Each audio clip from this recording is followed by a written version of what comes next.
Sa ngalan ng Ama at ng Anak at ng Espiritu Santo. Amen. Ang pagpapala ng ating Panginoong Hesus Kristo, ang pag-ibig ng Diyos Ama, at ang makikipagkaisa ng Espiritu Santo naway sumainyong lahat. At sumaiyo rin. Ngayon po ay ating pinagdiriwang ang kalinis-linisang puso ni Maria. Mga kapatid, aminin natin ang ating mga kasalanan upang tayo'y maging marapat gumanap sa banal na pagdiriwang. Inaamin ko sa makapangyarihang Diyos at sa inyo mga kapatid na lubha akong nagkasala sa isip, sa salita at sa gawa at sa aking pagkukulang. Kaya isinasamo ko sa mahal na Birheng Maria, sa lahat ng mga anghel at mga banal, at sa inyo mga kapatid, na ako'y panalangin sa Panginoong ating Diyos. Kawaan tayo ng makapangyarihang Diyos, patawarin tayo sa ating mga kasalanan at patnubayan tayo sa buhay na walang hanggan. Amen. Panginoon, kaawaan mo kami. Panginoon, kaawaan mo kami. Kristo, kaawaan mo kami. Kristo, kaawaan mo kami. Panginoon, kaawaan mo kami. Panginoon, kaawaan mo kami. Manalangin tayo. Ama naming makapangyarihan, sa puso ng mahal na Birheng Maria, ipinaghanda mo ng marapat na tahanan ang Espiritu Santo bilang tugon sa pagdalangin ng mahal na Birhen para sa amin.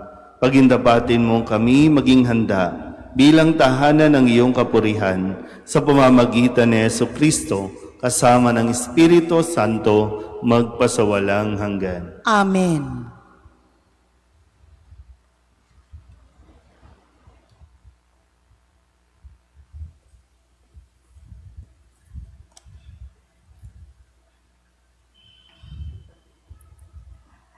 Pagbasa mula sa aklat ni Propeta Isaías. Itong lahi ng aking bayan ay makikilala sa lahat ng bansa, pati anak nila'y makikilala rin sa gitna ng madla. Sila'y kikilanling anak ng Panginoon saan man makita, at tatawaging bayang pinagpala.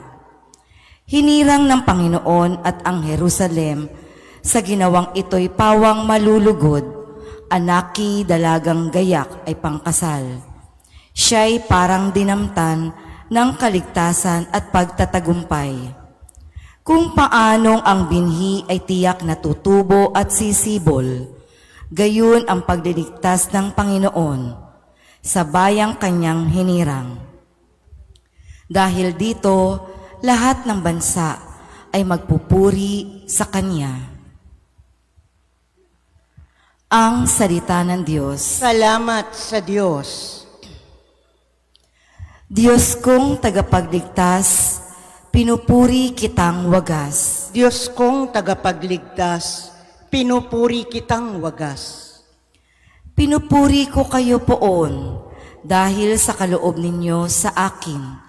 Pinagtatawanan ko ngayon ang aking mga kaaway sapagkat iniligtas ninyo ako sa kadustaan. Diyos kong tagapagligtas, pinupuri kitang wagas. Nagapi ninyo ang mga makapangyarihan at pinalalakas ninyo ang mahihina.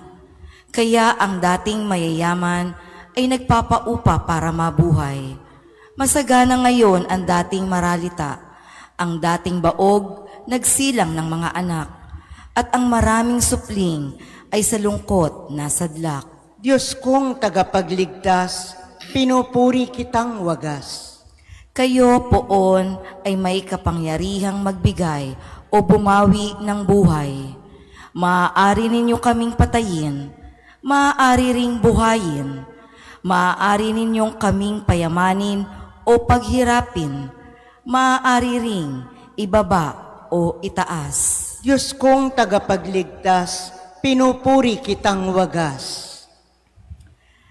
Napakadakila ninyo kahit ang pinakaaba, mahahango sa kahirapan kahit ang pinakadukha.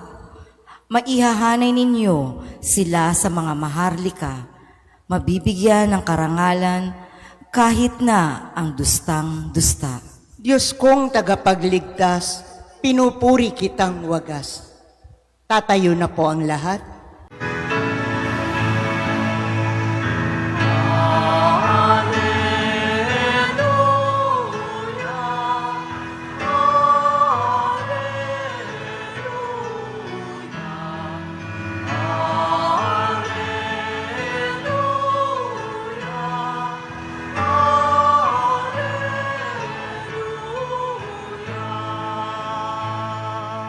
Birheng Mariang matapat sa pagsunod sa pahayag ng Diyos na tagapagligtas.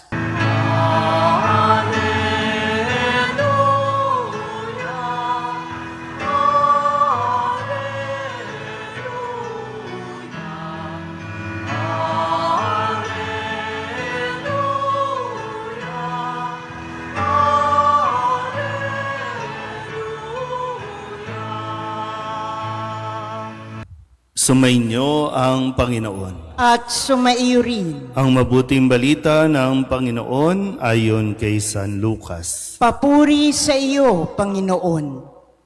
Taon-taon, tuwing pista ng Paskwa, ang mga magulang ni Jesus ay pumupunta sa Jerusalem. At nang 12 taon na siya, pumaroon sila gaya ng dati nilang ginagawa. Pagkatapos ng pista, sila'y umuwi na. Nagpaiwan si Jesus sa Jerusalem, ngunit hindi ito napansin ng kanyang mga magulang. Sa pag-aakala ng isa na si Jesus ay kasama ng isa, nagpatuloy sila sa maghapong paglalakbay. Nang malaman nilang hindi siya kasama, siya'y hinanap nila sa kanilang mga kamag-anak at kakilala. Hindi nila siya matagpuan, kaya't bumalik sila sa Jerusalem upang doon hanapin. At nang 3 araw, natagpuan nila si Jesus sa loob ng templo, nakaupong kasama ng mga guro. Nakikinig siya sa kanila at nagtatanong, at ang lahat ng nakarinig sa kanya ay namangha sa kanyang katalinuhan. Nagtaka rin ang kanyang mga magulang nang siya'y makita. Sinabi ng kanyang ina, "Anak, bakit naman ganyan ang ginawa mo sa amin? Balisang-balisa na kami ng iyong ama sa paghahanap sa iyo." Sumagot siya, "Bakit po ninyo ako hinahanap? Hindi ba ninyo alam na ako'y dapat na nasa bahay ng aking ama?" Ngunit hindi nila naunawaan ang pananalitang ito. Siya'y umuwing kasama nila sa Nazaret at naging isang masunuring anak. Ang lahat ng bagay na ito ay iningatan ng kanyang ina sa kanyang puso. Patuloy na lumaki si Jesus. Umunlad ang kanyang karunungan at lalong kinalugdan ng Diyos at ng mga tao. Ang mabuting balita ng Panginoon. Pinupuri ka namin, Panginoong Hesukristo. Isang magandang umaga po sa inyong lahat. Kasunod po ng pagdiriwang ng dakilang kapistahan ng kabanal-banalang puso ni Jesus, ngayon naman ay ating pong ginugunita ang kapistahan para sa karangalan ng Mahal na Birhen, ang kanyang kalinis-linisang puso. O ang kalinis-linisang puso ni Maria. Atin po munang pagnilayan at balikan ang ilan sa mga iniwan sa atin na mga mensahe sa ating mga ebanghelyo sa linggong ito. Nung Lunes, pinaalala sa atin yung kahalagahan na ipaubaya sa Diyos ang lahat. Tanging ang Diyos, nasa kamay ng Diyos ang paghatol at ang paalala sa atin ni Jesus, huwag mong hatulan ang iyong kapwa upang hindi kayo hatulan ng Diyos. Hanggat maaari, sa abot na ating makakaya, iwasan natin mapabilang sa mga taong mapanghusga, lalo na sa panahon ngayon, gamit ang social media, ang daming judgmental. So muli, nasa Diyos ang paghatol. Kung hahatulan natin ang ating kapwa, hahatulan na rin tayo, base din rin sa paraan ng ating paghatol. Nung Martes, sa kapisahan ng pagsilang ni San Juan, ay ating pong narinig yung tanong ng mga tao na kung magiging ano kaya ang batang ito na si San Juan Bautista dahil maliwanag na sumasa kanya ang Panginoon. Noong Miyerkules, pinaalala din sa atin ni Jesus, nagbubunga ng mabuti ang bawat mabuting punong kahoy. Subalit nagbubunga ng masama ang masamang punong kahoy. So kung pagninilayan natin, ano ba ang nagiging bunga natin? Tayo mismo, no, na tayong mga taong simbahan, anong nagiging bunga natin? Yung mga desisyon na ginagawa natin, anong naidudulot nito? Hindi lang sa atin, maging sa mga tao sa paligid natin. Paano ka magdesisyon? Nung Huwebes, ang paalala naman sa atin, kaya't ang bawat nakikinig at nagsasagawa ng mga salita kong ito ay matutulad sa isang taong matalino na nagtayo ng kanyang bahay sa ibabaw ng bato. Bumagyo man, humangin man, hindi ito basta-basta magugupo. Kaya napakahalaga po, no, paulit-ulit na binibigay sa atin, hindi lang tayo uupo dito, hindi lang tayo makikinig sa inyong mga screen, sa monitor, kundi mahalaga na tayo po ay nakikinig at sinisikap nating unawain para maisabuhay natin ang kanyang mga salita. At kahapon sa pagdiriwang ng kabanal-banalang puso ni Jesus, ang sabi ni Kristo, sinasabi ko sa inyo, magkakaroon ng higit na kagalakan sa langit dahil sa isang makasalanang nagsisisit, tumatalikod sa kanyang kasalanan, kaysa 99 na matuwid na hindi nangangailangang magsisi. So, kung dito, no, makikita natin na hindi ito paramihan. Hindi by quantity, kundi by quality. Kahit ito lang tayo, no, 10, 5 na magsimba, pero taglay niya ang pagsisisi, mas masaya ang Diyos. Pero kung kahit punuin natin ang simbahang ito, lahat ng simbahan, pero tayo naman ay judgmental, hindi nakikinig, hindi nagsasabuhay ng salita ng Diyos, anong saysay nung puno ang simbahan? Kaya nga ngayon, no, Sabado, katulad ni Maria, ang sabi dito, no, sa ating ebanghelyo ay ang lahat ng bagay na ito ay iningatan ng kanyang ina sa kanyang puso. Napakagandang pagtatapos sa linggong ito na paalala na katulad ni Maria, matuto tayong magnilay. Hindi tayo pwedeng maging reactive. Pati sa pamilya, no? Kasi sa kwento natin sa Ebanghelyo, itong mag-asawang Jose at Maria, nawala sa kanila si Jesus. Naiwan. Hindi nawala, kundi nagpaiwan si Jesus nang hindi nila nalalaman dahil ang akala nila nasa kanya, sa akala naman ng isa, nasa kabila. Dahil may kanya-kanya silang pinagkaabalahan. Kaya ang kanilang anak nagpaiwan nang hindi nila nalalaman. Pero magandang punto din na mapagnilayan lalo na ng mga mag-asawa. na iiwan ang inyong anak. Dahil inaakala ninyo na may sarili akong buhay, may sarili siyang buhay, nagkakanya-kanya, may naiiwan. O pwedeng sabihin natin, masaya si babae, masaya din yung lalaki sa kanilang mga trip sa buhay, pero kailangan nyo i-consider, may naiiwan. At dahil kulang tayo sa pagninilay, kulang tayo sa pagdarasal, kaya hindi natin nakikita kung ano nagiging epekto ng paghihiwalay ninyong mag-asawa. Sa lipunan natin, bakit nagkakagulo? Dahil padalos-dalos ang mga binibitawang mga salita. Sinasaklawang mga batas na hindi sinusunod. Kaya napakahalaga, no? At tulad ni Maria, pag-ingatan natin sa ating mga puso. Tingnan mo kung ano nangyayari. Pakinggan mo kung anong sinasabi ni Jesus.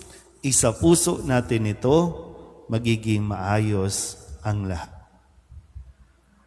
Amen?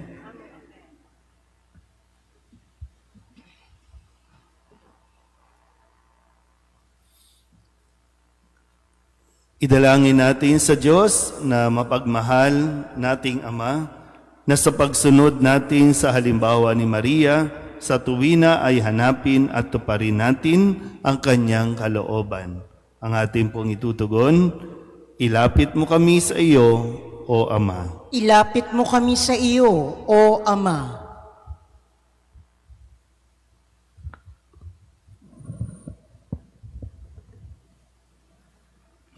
Ang simbahan naway maipakita ang kababaang loob ni Maria sa pamamagitan ng kusang loob na paglilingkod sa Diyos at sa tao. Manalangin tayo sa Panginoon. Ilapit mo kami sa iyo, O Ama. Si Kristo naway makatagpo ng isang bukas na tahanan sa puso ng mga tao, katulad ng natagpuan niyang nakahandang tirahan kay Maria. Manalangin tayo sa Panginoon. Ilapit mo kami sa iyo, O Ama.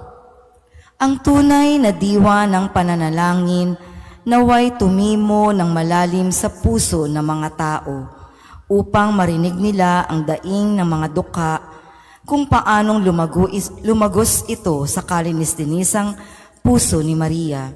Manalangin tayo sa Panginoon. Ilapit mo kami sa iyo, O Ama. Ang mga may karamdaman sa katawan at pag-iisip, naway makatagpo ng kagalingan at ginhawa sa makapangyarihang pamamagitan ni Maria. Manalangin tayo sa Panginoon. Ilapit mo kami sa iyo, O Ama. Upang mamayani ang kapayapaan sa gitnang silangan, sa Ukraine at sa buong mundo at ipag-adyanawa ang sangkatauhan sa karahasan, kasakiman at pang-aabuso ng kapangyarihan na nagdudulot ng paghihirap at kamatayan sa marami. Manalangin tayo sa Panginoon. Ilapit mo kami sa iyo, O Ama. Ang mga nasa bingit ng kamatayan, naway umasa kay Maria bilang pinanggagalingan ng kanilang lakas at kaginhawahan ng loob, katulad noong siya ay nakatayo sa paanan ng krus ng kanyang anak. Manalangin tayo sa Panginoon. Ilapit mo kami sa iyo, O Ama. Idulog din natin sa Panginoon ang ating mga personal na kahilingan at mga panalangin para sa ating mga pamilya, kasama din ang mga kahilingan ng mga nanonood sa online. Lahat ng mga misang pasasalamat, special na intensyon, agarang paggaling ng mga may sakit, at ang lahat ng mga kaluluwa na inihiling na ipagdasal sa misang ito.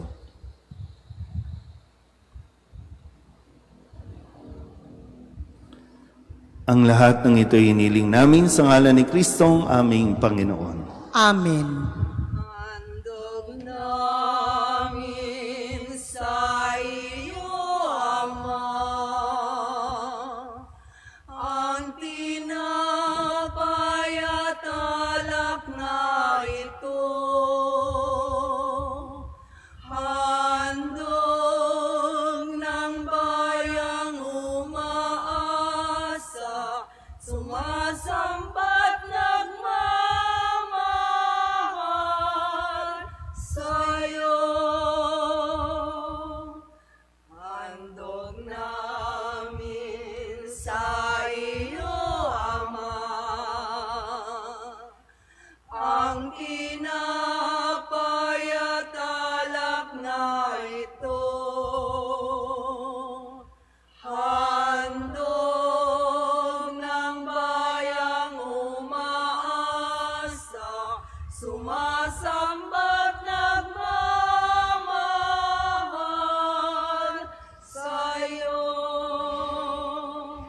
Manalangin kayo mga kapatid upang paghahain natin ang kalugdan ng Diyos amang makapangyarihan. Tanggapin nawa ng Panginoon itong paghahain sa iyong mga kamay, sa kapurihan niya at karangalan, sa ating kapakinabangan at sa buong sambayanan niyang banal. Ama naming lumikha, tunghayan mo ang aming pagdalangin at mga alay ngayong ginugunita namin ang mahal na Birheng Maria upang makamtan namin ang tulong ng iyong habag sa pamamagitan ni Jesucristo kasama ng Espiritu Santo magpasawalang hanggan. Amen. Sumainyo ang Panginoon. At sumaiyo rin. Itaas sa Diyos ang inyong puso at diwa. Itinaas na namin sa Panginoon. Pasalamatan natin ang Panginoong ating Diyos. Marapat na siya'y pasalamatan.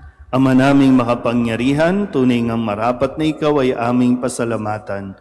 Bukod mong pinagpalang maging ina ni Jesucristo, ang mahal na Birheng, nagpupuri at nagagalak sa iyo. Ikaw ang gumawa ng tanang dakilang bagay. Ikaw ang lumilingap sa lahat kailanman. Nilingap mo ang mahal na Birhen bilang iyong abang alipin na iyong binigyan ng tungkuling kumalinga sa anak mong manunubos namin. Kaya kaysa ng mga anghel na nagsisiawid ng papuri sa iyo nang walang humpay sa kalangitan, kami nagbubunyi sa iyong kadakilaan.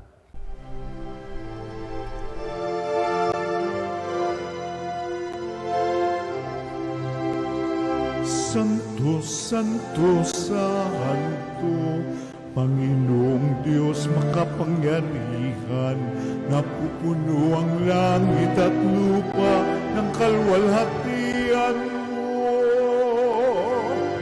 Hosana sa kaitaasan, pinagpalang na paririto sa ngalan ng Panginoon. Hosana sa kaitaasan.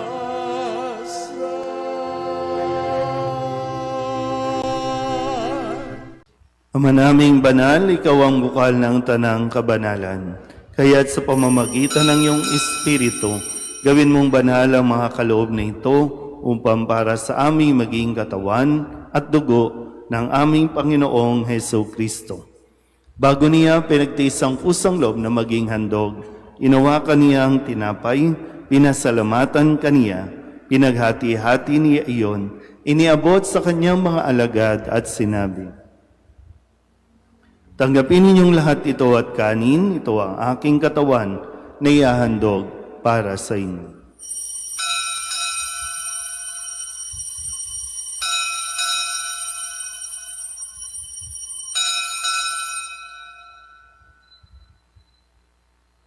Gayun din naman nung matapos ang hapunan, hinawakan niya ang kalis, muli kaniyang pinasalamatan.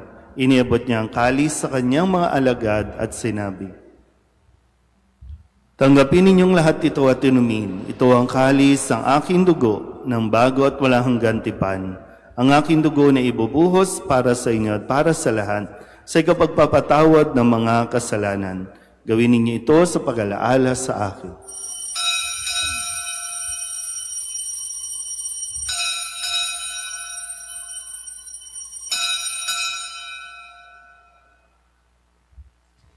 Ipagbunyi natin ang misteryo ng pananampalataya. Si Kristo'y namatay, si Kristo'y nabuhay, si Kristo'y babalik sa wakas ng panahon. Ama, ginagawa namin ngayon ang pag-alaala sa pagkamatay at muling pagkabuhay ng iyong anak, kaya tiniaalay namin sa iyo ang tinapay na nagbibigay buhay at ang kalis na nagkakaloob ng kaligtasan. Kami napapasalamat dahil kami iyong minarapat na tumayo sa harap mo para maglingkod sa iyo. Isinasamo namin kami magsasalo-salo sa katawan at dugo ni Kristo ay mabuklod sa pagkakaisa sa pamamagitan ng Espiritu Santo. Ama, lingapin mo ang iyong simbahang laganap sa buong daigdig. Huspusin mo kami sa pag-ibig kaysa ni Leon na aming Papa at ni Jose na aming Obispo at ng Tanang Kaparian. Alalahanin mo rin ang mga kapatid naming nahimlay na may pag-asang sila'y muling mabubuhay, gayon din ang lahat ng mga pumanaw. Kawaan mo sila at patuloyin sa iyong kaliwanagan. Kawaan mo at pagindapating kaming lahat na makasalo sa iyong buhay na walang wakas. Kaysa ng mahal na Birheng Maria na Ina ng Diyos, ng kabiyak ng puso niyang si San Jose, kaysa ng mga apostol at ng lahat ng mga banal na namuhay dito sa daigdig ng kalugod-lugod sa iyo, may pagdiwang nawa namin ang papupuri sa ikararangal mo sa pamamagitan ng iyong anak na aming Panginoong Heso Kristo. Sa pamamagitan ni Kristo, kasama niya at sa Kanya, ang lahat ng parangal at papuri ay sa iyo, Diyos Amang makapangyarihan, kasama ng Espiritu Santo, magpasawalang hanggan. Amen.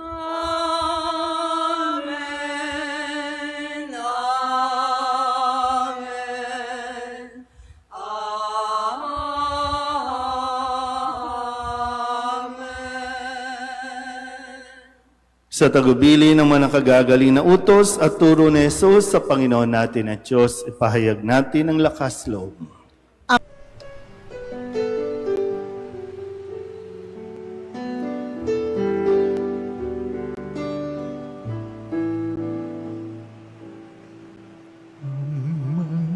namin sumasalang ka, sambahin ang ngalan mo, mapasamin ang kaharian mo, sundin ang loob mo dito sa lupa para nang sa langit. Bigyan mo po kami ngayon ng aming kakanin sa araw-araw at patawarin mo kami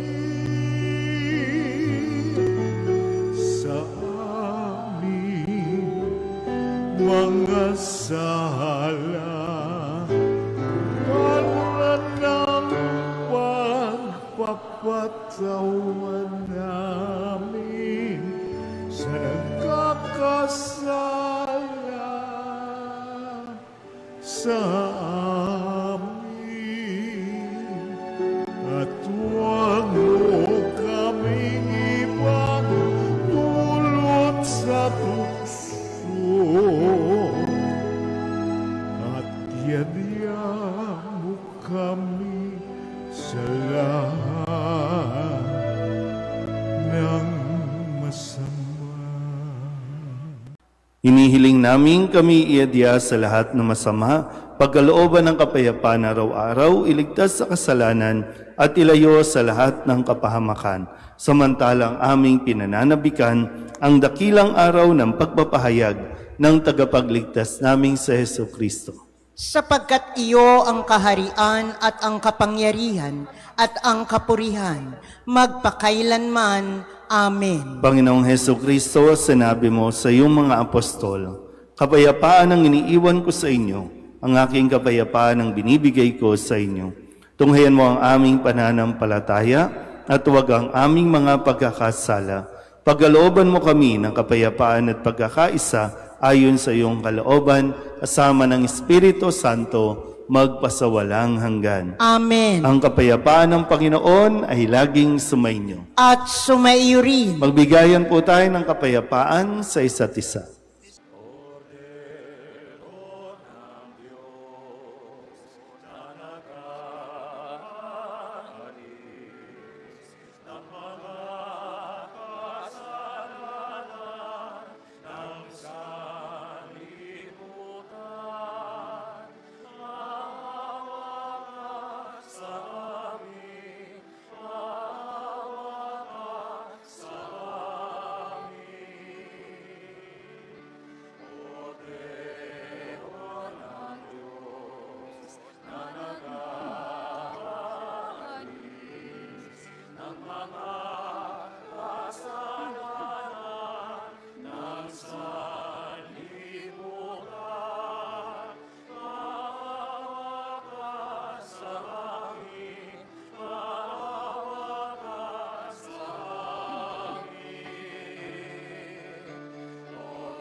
Ito ang kordero ng Diyos.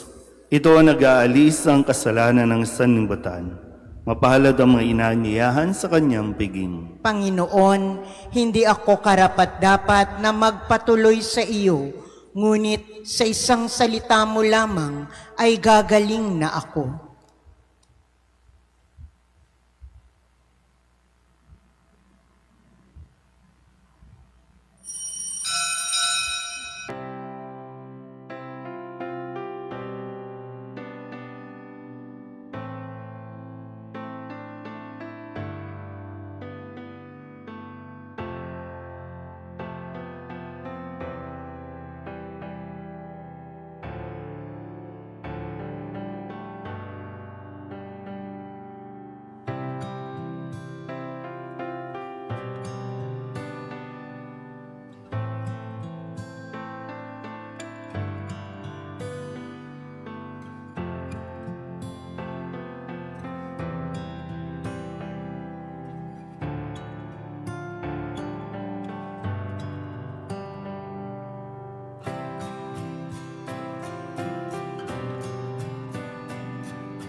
Manalangin tayo.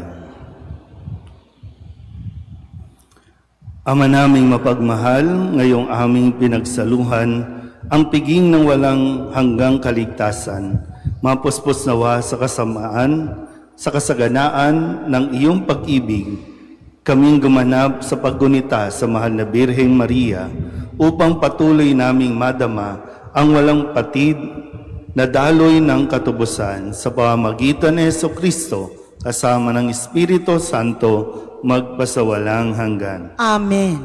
Sumainyo ang Panginoon At sumaiyo rin. at pagpalain kayo ng makapangyarihang Diyos, Ama at Anak at Espiritu Santo. Amen. Tapos ng banal na misa, humayo tayo sa kapayapaan ni Kristo. Salamat sa Diyos. Magandang umaga po.